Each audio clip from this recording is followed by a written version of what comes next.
Bonjour tout le monde. C'est lundi, jour d'un nouveau vlog, attaque de banane. Il fait un temps caniculaire. On est passé genre la semaine dernière, on s'est fait un mix entre le mois d'octobre et le mois d'août réunis dans la même semaine. Voilà. Et donc là nous sommes à 32 degrés. Why not? Why not? C'est juste que du coup, je viens de faire ma séance de sport. J'ai pas compris. Je dégouline. C'est un enfer. Donc, bon. Voilà, séance de sport que j'essaye vraiment de... Il faut vraiment que je reprenne une régularité. Parce que je vais reprendre mon gras si ça continue. Il faut vraiment que je reprenne une régularité parce que en fait quand je me suis blessée au pied, ça fait que marcher, courir c'est devenu complexe, mais il me reste au moins genre en faux musculaire quoi, mes séances de sissi, donc ça faut pas que je les lâche, voilà, faut pas que je les lâche et je vais quand même aller marcher même si c'est pas 10 000 pas, mais même si c'est une demi-heure par jour, je vais quand même aller marcher. Là aujourd'hui je vais pas sortir.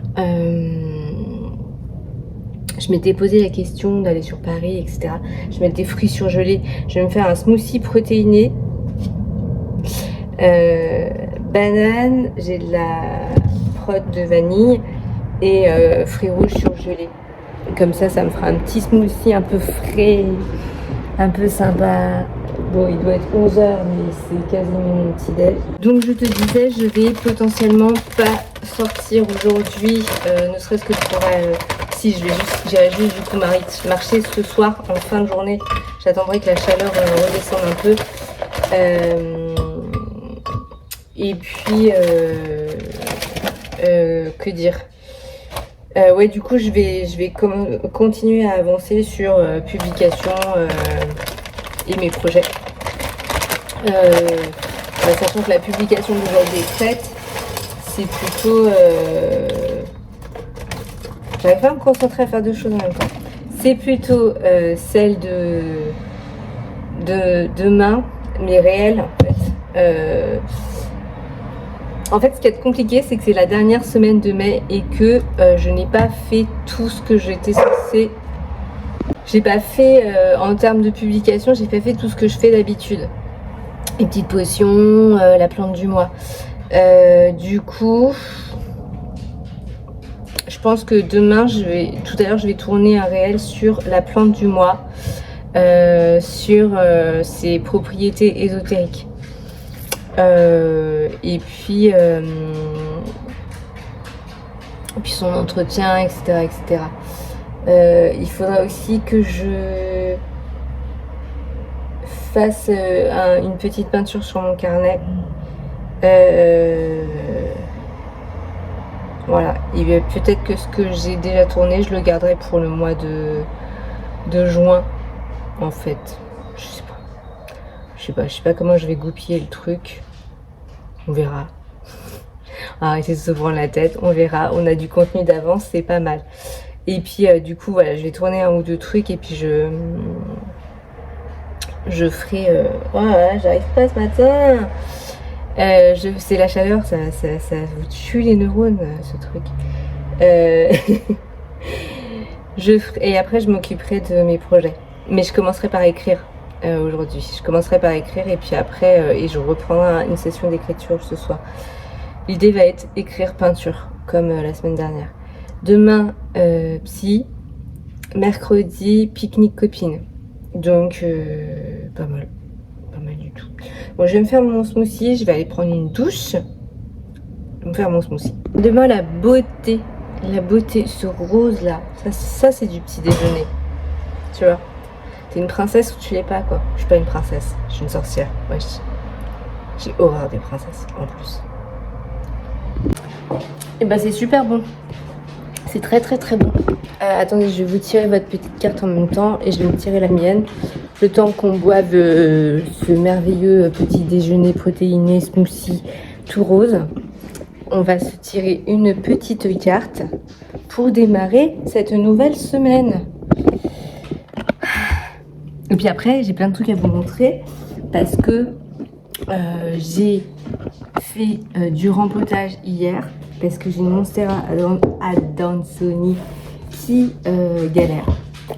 Après, c'est notre faute. Hein. On a foiré les arrosages, tout ça. Donc, voilà, oui, c'est notre faute. Mais elle galère de fou. Du coup, je me suis dit que j'allais essayer de la sauver. C'est ma dernière tentative pour la pimper un peu. C'est une toute bébé et vraiment, bon, c'est une Monstera, donc c'est quand même pas évident. Adansonii, en fait, t'as la Monstera de base, puis après t'as la Monstera avec des particularités. Ça fait grave du bien, c'est trop. Alors, une petite carte pour Caro, d'abord, pour cette semaine.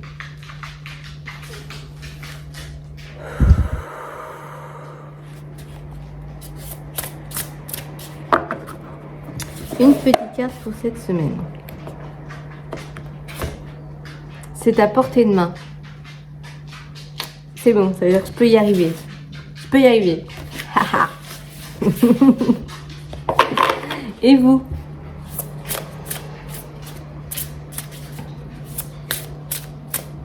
Ah, celle-là. Qu'est-ce qu'on vous dit? Le temps fera son œuvre. Laisse faire les choses, lâche le contrôle, laisse faire les choses et rappelle-toi qu'il n'y a pas de mauvais timing. Les choses viennent à point. Je perds mes mots, les gens.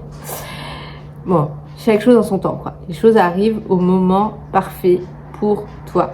Voilà. Donc, on lâche prise, on ne stresse pas, ça vient. Au-delà du temps, c'est vraiment le temps fera les choses. C'est vraiment laisse. Ça va se faire tout seul, en fait. T'acharne pas, ça va se faire tout seul. Tu n'auras rien besoin de faire, les choses vont se faire tellement. Coucou. Ah oui, du coup j'ai tiré le rideau pour avoir moins de lumière. Alors, on est mieux, on est mieux. Du coup je n'ai pas encore ni écrit ni peint parce que j'ai reçu une partie de la déco de ce que je voulais faire dans la chambre de mon enfant et je vais vous montrer. Du coup j'ai passé la matinée à refaire la déco, faire du rempotage, jardinage parce que je vais vous expliquer, je vous montre. Du coup j'ai reçu cette guirlande de jolies feuilles rose marron. Par contre il faut retourner celle-là, il faudrait que je retire le film de protection, mais j'avais un peu la flemme, mais je trouve ça très joli dans le camailleux de couleur, ça rend pas trop mal, ça meuble aussi. J'ai reçu cette housse de coussin, donc vraiment très bohème, voilà, hippie quoi, ambiance retraite spirituelle si vous voulez attendre quoi. Voyez, j'ai reçu du coup ce truc au crochet là, qui rappelle du coup le coussin. C'est pas mal ça, c'est vraiment pas mal du tout, j'aime bien. Ensuite j'ai reçu ce cache-pot et donc je vous explique, j'avais donc cet arbre de jade qui était dans un énorme cache-pot, attendez, un énorme cache-pot noir et j'aimais pas du tout le côté noir. Et puis c'était rectangulaire, ça faisait une grosse masse, j'aimais pas. Donc je m'étais dit je vais acheter ce cache-pot qui normalement sur les mesures fonctionnait. Bien entendu sur les mesures ça ne fonctionne pas. Donc je me suis dit ok, il faut que je change le pot. Plutôt que de changer le cache-pot, Caro elle change le pot. Du coup j'ai dépoté ma plante et je l'ai divisée en deux pots en terracotta, en terre cuite. Et voilà, et là ça rentre. Du coup, on va peut-être même le mettre un petit peu, genre par là, je pense que ce sera mieux. Je sais pas, on verra. Je ne suis pas décidée sur l'emplacement de ma plante, mais c'est pas mal. Ensuite, j'ai reçu du coup ces trois affiches que j'adore. J'adore. C'est très chouette là. Et après je vais vous montrer. J'ai reçu ces trois affiches là. Du coup ici j'ai mis les trois petites plantes qui sont sous ma surveillance. J'aime bien faire ça en fait quand j'ai des plantes auxquelles je dois porter une attention un peu particulière. Je les mets souvent sur un de mes bureaux, donc soit celui-là, soit le grand. Comme ça, je sais que je vais y faire gaffe. Et donc j'ai reçu ces 3 affiches là que j'adore. Voilà. Et je pense là vraiment on commence à être pas mal. J'aimerais encore y mettre beaucoup plus de plantes. J'attends que mes poteaux se bouturent et j'en mettrai certainement par là. Voilà. Voilà, on est pas mal. Je sais pas ce que vous en pensez. C'est sympa. Il y a le matériel de sport qui est un peu gênant. Bon, les toutous c'est difficile aujourd'hui, mais bon. Je les arrose comme les plantes, je les hydrate comme les plantes. Voilà. On se rassure, on fait comme tout le monde et on fait comme on peut. Voilà. En termes de lumière, c'est pas fou, mais c'est pas grave. Du coup, j'ai commandé 2 tasses aussi, je vous avais dit. Donc, il y a celle-là qui est super chouette, qui fait 400 ml, donc pas mal. Hop. Et il y a celle-là que j'adore. Avec ses petits yeux et tout. Hop. Elle est trop chouette. Voilà, une nouvelle tasse à potion magique. Voilà, dans la petite Mugatech. Pas mal, hein? Oui, je vous montre le deuxième, puisque je vous ai dit, j'ai divisé mon arbre de jade. Donc la deuxième partie est ici. Voilà, alors du coup ça fait un tronc principal. Et il y a une autre petite pousse que j'avais dans un autre pot. Voilà, que j'ai rassemblé. Du coup j'aime bien, c'est un côté, on dirait un mini olivier quoi. Voilà pour le petit jardinage. Bonjour à tous, on est mardi. Me voici, le cheveu dans le vent. Prête à affronter cette journée caniculaire 2 bis, 3 même, parce que dimanche c'était déjà tendu. Voilà, aujourd'hui, to-do list, je vais bosser. Là, on s'est levé assez tôt ce matin, ce qui m'a permis de faire mon sport. Je dégouline systématiquement, donc douche après, mais bon, c'est pas grave. Hein. Et puis, et j'ai psy à 15h, donc il faut que je parte vers 14h.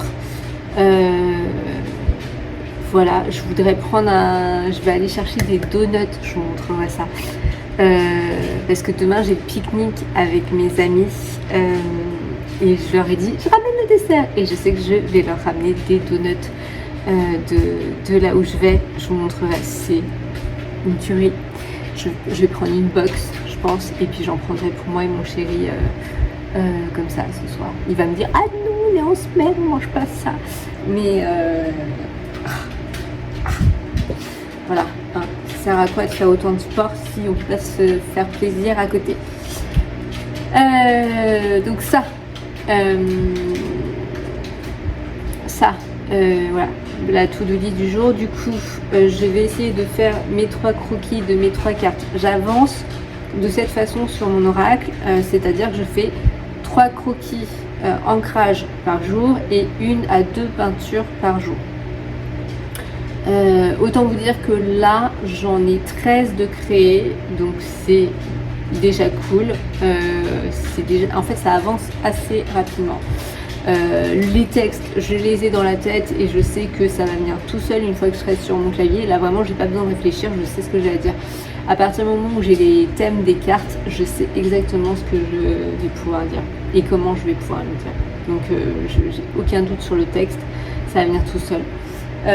Et mon livre, j'ai un peu avancé hier soir, pas beaucoup, j'ai pas fait 2000 mots, là ça fait un moment que j'ai pas fait 2000 mots, j'ai dû faire 500 mots, c'est pas du tout l'objectif, mais bon, je suis désolée si vous avez le bruit du ventilateur, faudrait que je mette le micro peut-être, est-ce que je l'ai? Je retente. Voilà, ça c'est pour vous couper un petit peu du bruit du ventilateur, mais je n'éteindrai pas le ventilateur pour vous parler, je suis désolée pour vous, non ça fonctionne pas. Je suis désolée pour le bruit du ventilo, le micro, je maîtrise pas bien cet outil. C'est pas grave. Donc voilà, donc j'avance comme ça sur mes projets, c'est-à-dire que du coup j'en suis à 13 cartes de fête. Le plus long dans l'oracle étant du coup les peintures. Voilà. Et je pense que après, effectivement, là, du coup, je vais être transparente avec vous. Et je pense que c'est cool de partager ça avec vous parce que souvent, je sais pas, les créateurs sont un peu suspicieux et flippés de parler de leur processus, des interrogations, des doutes, etc. Mais en soi, de toute façon, il n'y a pas de 3 milliards de solutions. Donc mon oracle, soit je le fais éditer, soit je l'auto-édite. Ce que je pense faire, c'est déjà créer toutes les cartes.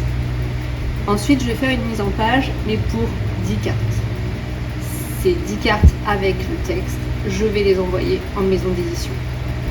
Et pendant ce temps, je vais tout boucler et me renseigner sur l'auto-édition en parallèle. Parce qu'il faut savoir que les maisons d'édition mettent 3 mois minimum à vous répondre. Donc d'ici là, on a le time de faire plein de choses. Et voilà. Et je pense que je vais d'abord tenter de le faire éditer. Voilà. Et puis si ça fonctionne pas, je l'auto-éditerai. Voilà. Donc ce qui m'en... Parce qu'en fait le truc de l'auto-édition, c'est qu'il faut quand même une grosse communauté pour transmettre le plus possible sa création, quoi. Et moi, mes communes sont pas assez développées pour le moment pour que j'ai la certitude qu'il se passe quelque chose. Et si vous voulez, un oracle, c'est quand même un gros projet dans lequel on investit énormément de temps. Voilà, donc je vous disais, un oracle, c'est quand même un gros investissement en termes de temps, de boulot et surtout d'argent. Parce que l'impression d'un oracle, c'est coûteux et voilà, ça se fait pas comme ça. Donc je voudrais pas le lancer en auto-édition sans une certaine garantie. Voilà. Et ma communauté n'est pas suffisamment développée au jour d'aujourd'hui pour m'assurer cette garantie. Et vous voyez, c'est ça ce dont je vous parlais dans le vlog dernier, quand je vous parlais des différents modèles, des différents schémas de créateurs. C'est-à-dire que n'empêche que les personnes qui font de l'auto-édition, Célia Mesville, Caro Framouland, ça reste des personnes qui ont déjà une grosse communauté. Et c'est ce qui leur garantit le fait que leurs créations vont être suivies. Voilà, c'est pas lancé comme ça. Donc, quoique je vous dis ça, mais en même temps, je pense que Célia Mesville, elle avait créé ses oracles en même temps que sa chaîne YouTube, en fait, parce que je me souviens qu'avant, elle faisait des vidéos sur YouTube où elle faisait des tirages, en fait, mais elle faisait des tirages avec ses propres jeux. Donc si j'éteins quand même. J'éteins quand même parce que ça fait beaucoup de bruit. Du coup, voilà, elle faisait des tirages avec ses propres jeux. Donc je sais pas trop à quel niveau c'était plus sa commu ou plus sa création. Mais voilà. Et puis force est de constater aussi que ces personnes-là se sont lancées sur les réseaux il y a un certain nombre d'années et que les réseaux ne fonctionnent plus de la même façon. Voilà pour ma réflexion sur les projets. Donc moi j'avance. Alors oui, vous allez me dire, mais pourquoi tu fais pas tout le jeu et que tu n'envoies pas tout en maison d'édition? Pourquoi? Parce que quand vous travaillez avec une maison d'édition, ils ont une ligne directive. Et en fait, vous allez leur envoyer des images et un texte qui va leur parler, qui va leur plaire, ils vont aimer le projet. Mais potentiellement, ils vont vous demander de retravailler les images, de retravailler le texte. Alors, le texte, c'est pas grave, ça se fait facilement. Mais les images, quand vous avez bossé en traditionnel, ça veut dire refaire toute la peinture. Et ça, du coup, ça demande du temps. Donc, c'est pour ça que je n'enverrai pas toutes mes cartes, parce que et de toute façon c'est pareil quand vous êtes illustrateur de bande dessinée ou auteur de bande dessinée, à la maison d'édition vous n'envoyez pas tout le projet, vous n'envoyez pas toute la BD. Je vous envoyais un résumé avec des illus, avec tout un décorum, quoi. Vous envoyez peut-être une planche ou deux, mais surtout pas toute la BD. Ça ne sert à rien parce que de toute façon, la maison d'édition va vous demander de la refaire. Donc, j'aurais éteint. Donc, je ne sais pas où je m'étais arrêtée avant de reprendre. J'étais sur les processus de création une fois que vous avez terminé votre projet, en fait. Voilà, chaque choix va avoir des répercussions, des conséquences. C'est-à-dire que si vous faites auto-éditer, il faut prendre en compte que du coup tout sera à votre charge et tout sera fait par vous. Donc la distribution, le marketing, la communication du projet, etc. etc. Tout ça c'est pour vous. Il n'y a personne qui le fera à votre place. Donc si vous avez une énorme communauté, ça va se faire tout seul. Sinon c'est un peu plus laborieux. Si vous souhaitez que votre projet touche un maximum de gens. Si vous souhaitez que votre projet ne soit distribué qu'autour de vous dans votre petit environnement, en fait ça dépend de quelle communauté vous voulez toucher. Est-ce que vous voulez toucher juste une communauté proche de vous ou est-ce que vous voulez l'étendre? Et ensuite, dans le fait de faire éditer, alors déjà il y a l'attente de la réponse de l'édition où on ne sait pas. Voilà. Aucune garantie que le projet soit validé. Et ensuite, alors certes, du coup, vous ne vous occupez de rien, mais par contre, on peut vous demander de retravailler vos textes ou de retravailler vos images pour que ça colle à la ligne éditoriale, par exemple. Et ensuite, qu'est-ce que je voulais dire? Ça y est, j'ai perdu le fil de ma pensée. Et ensuite, vous ne toucherez que des droits d'auteur. Qui sont très minimes sur la chaîne de la rémunération d'un projet. Voilà, donc tout ça c'est des choses à prendre en compte et à savoir et pour le moment moi je suis pas du tout fixée. Je sais, j'en suis pas là, j'en suis à m'éclater à créer et le reste on verra. Je voulais faire un petit point lecture aujourd'hui avec vous avant que j'ai trop chaud pour le faire.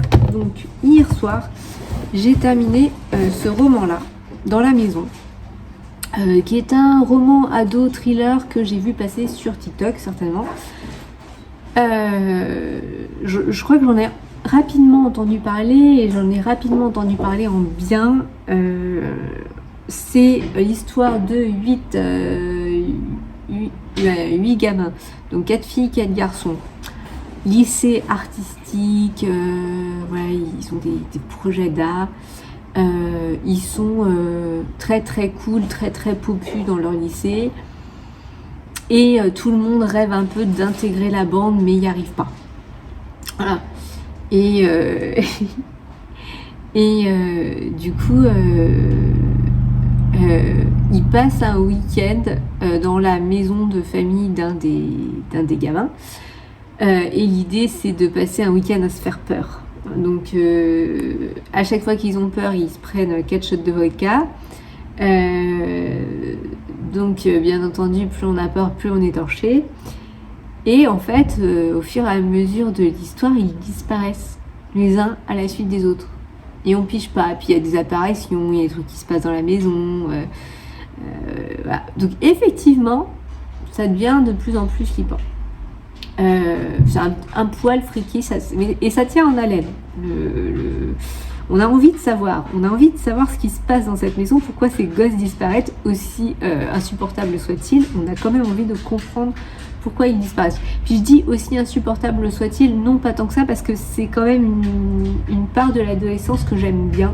Le côté artiste, drogué, rock'n'roll, alcoolique, tatoué, percé, un peu anticonformiste quoi.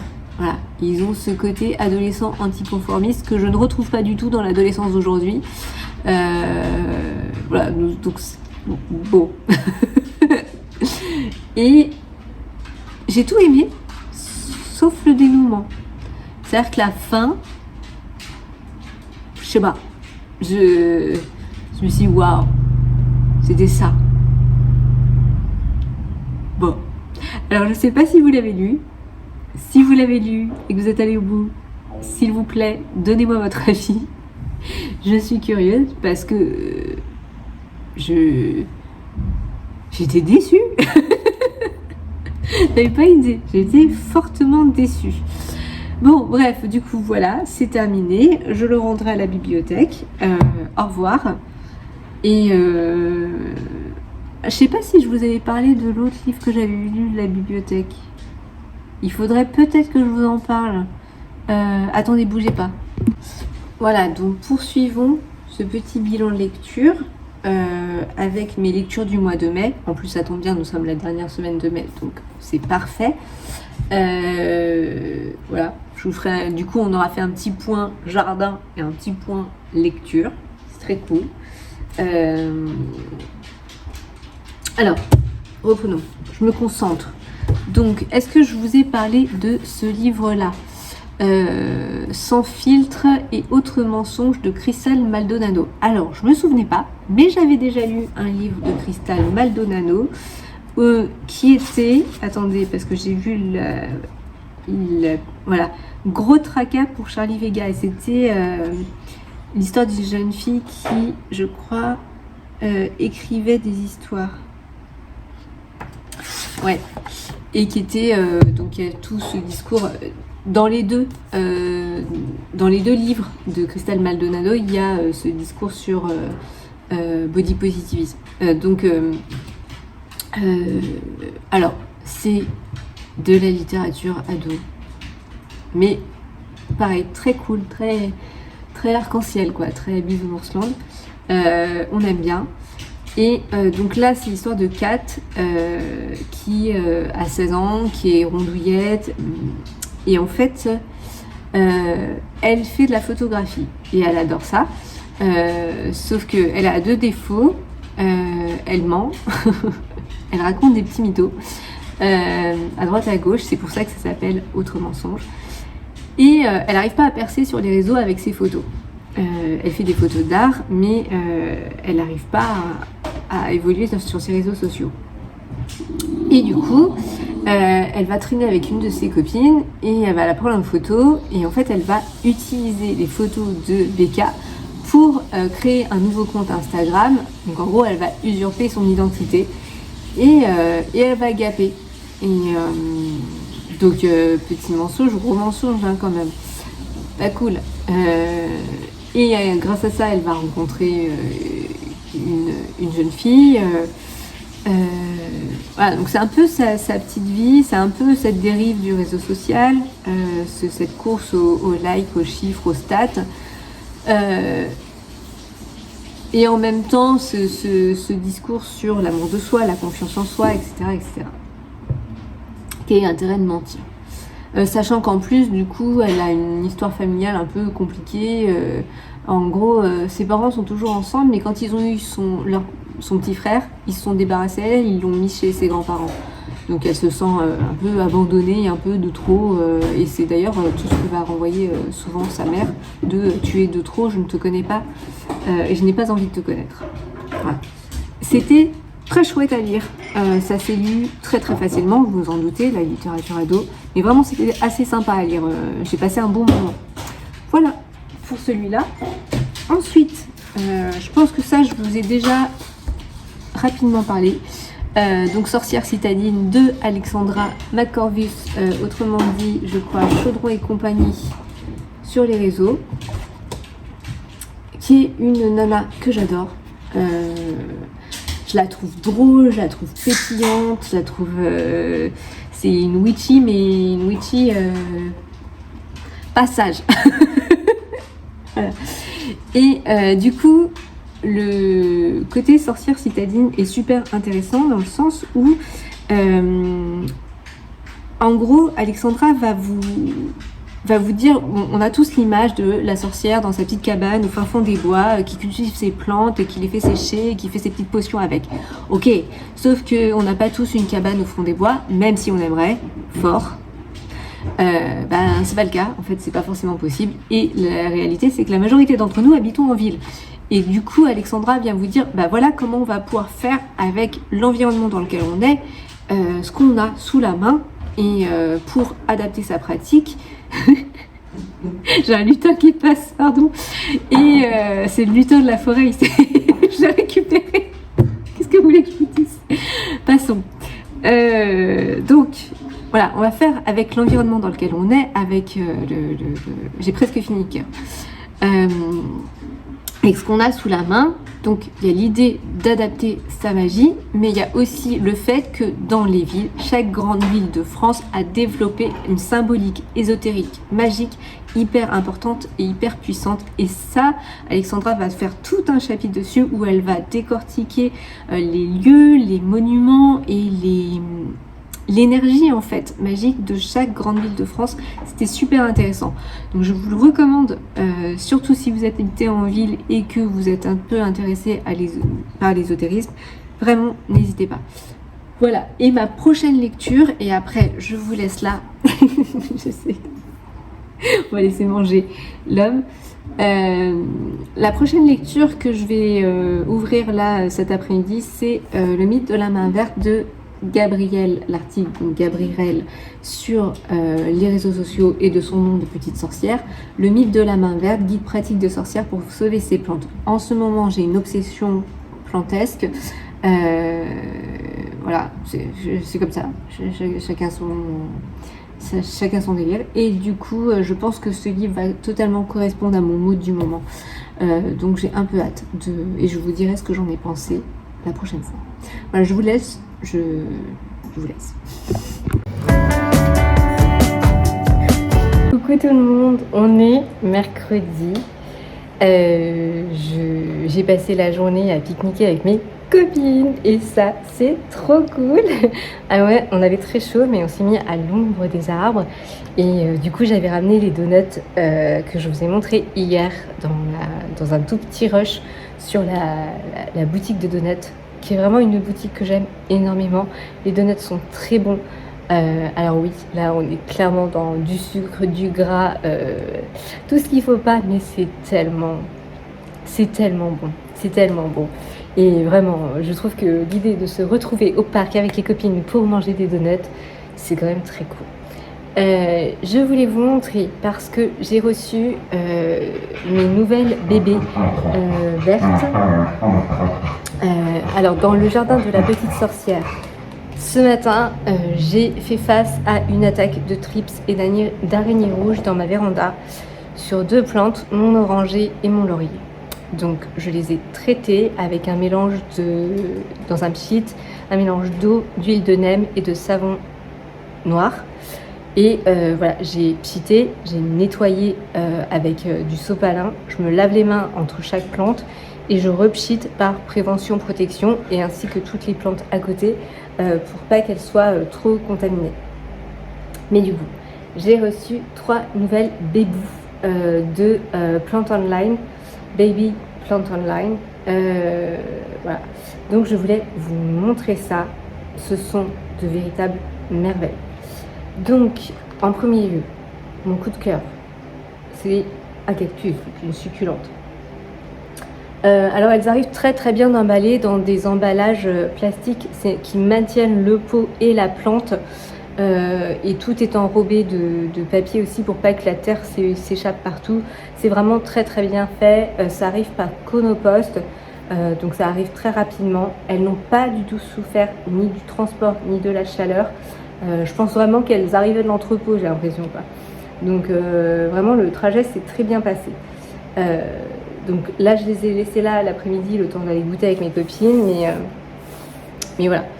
Et d'ailleurs, petit test du micro hier, du coup, je l'ai rechargé parce que je me suis rendu compte que si, quand même, il y avait une différence de son.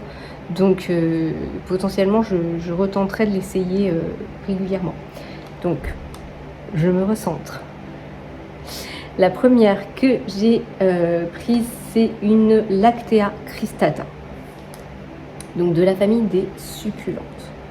Regardez-moi cette beauté. Je ne sais pas si vous allez voir la couleur un peu pourpre violette. C'est absolument magnifique. Donc ça fait partie de la famille des euphorbes, des cactées. Donc pas d'arrosage. et gros soleil, grosse chaleur, plante du désert quoi. Donc ça va aller directement dans ma véranda. Elle va kiffer dans la véranda, ça c'est certain. Le seul truc c'est que là je me dis que j'ai des manques de cache-pot, c'est pas grave. J'ai repris, je suis très têtue, une bébé Calathea rosea picta. Voilà, toujours très jolie, fuchsia. Il y a une petite racine qui dépasse. Et là, vous voyez, elle est encore humide de leur arrosage à eux. Moi, j'ai pas arrosé. Hein. Donc, vraiment très, très chouette. C'est un peu à contre-jour.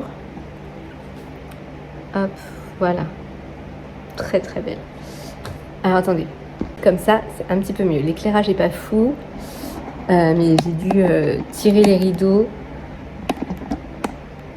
pour maintenir la fraîcheur au maximum. Donc, la deuxième, c'était la rosea picta. Puis, j'ai pris... Pareil, je suis têtue. Ah ouais, alors les racines commencent déjà à pointer leur bout de nez. Bon. Donc, une Maranta Fascinator, là. Voilà, absolument parfaite a priori. Donc voilà, j'adore ces couleurs, j'adore ce tracé, ce graphisme et vraiment ces trois couleurs. Vous voyez, c'est un truc avec le rose. De toute façon, j'adore les plantes qui ont du rose ou du violet. Voilà, ça c'est ma direction artistique de mes plantes. Et la dernière, c'est une Calathea également. Là, ça va, elle a le taille.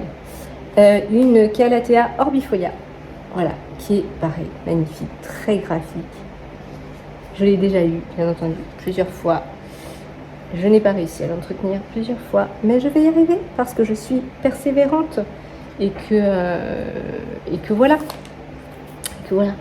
Donc, je vais aller ranger toutes mes nouvelles petites chéries d'amour.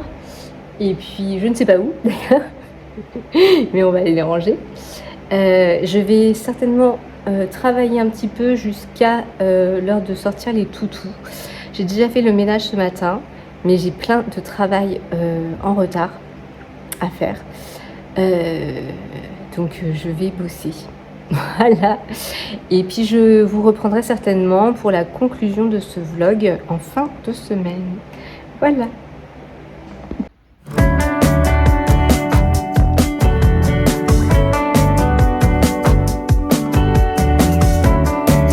Coucou à tous, on est dimanche et ça va être mon dernier jour de vlog avec vous cette semaine. Alors oui, du coup, j'ai les cheveux roses aujourd'hui. Voilà, c'est comme ça, ça change. On va planter ensemble mes bulbes d'Oxalis triangularis que j'ai reçus il y a quelques semaines. C'est une plante que j'aime beaucoup, que j'ai déjà eu par le passé et puis que j'ai pas forcément réussi à garder. Donc ce sont des petits bulbes et les feuilles ont une couleur un peu pourpre prune. On l'appelle le faux trèfle. En termes d'entretien, elle est assez facile. Il lui faut beaucoup de lumière, c'est vrai.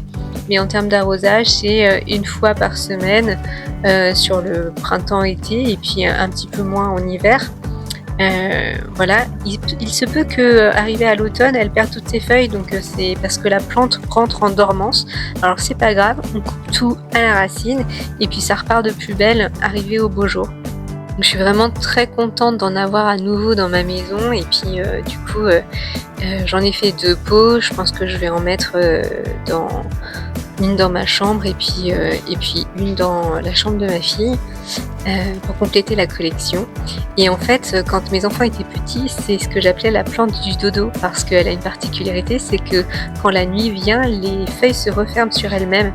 Donc je disais à mes enfants, bon bah voilà, là la plante est partie se coucher, donc c'est l'heure pour vous aussi.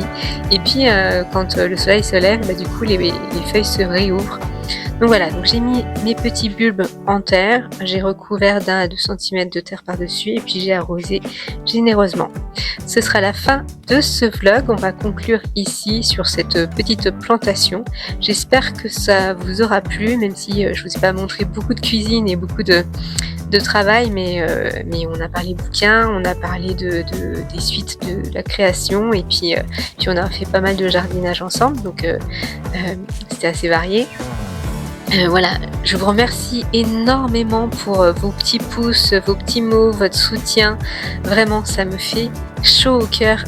J'adore partager ces moments de vie avec vous et voilà. Et ma bulle de petite sorcière, c'est un peu mon espace à moi et je suis vraiment très très heureuse de partager ça avec vous. Donc voilà, j'espère qu'il vous aura plu et je vous dis à très vite pour le vlog de la semaine prochaine. Bisous!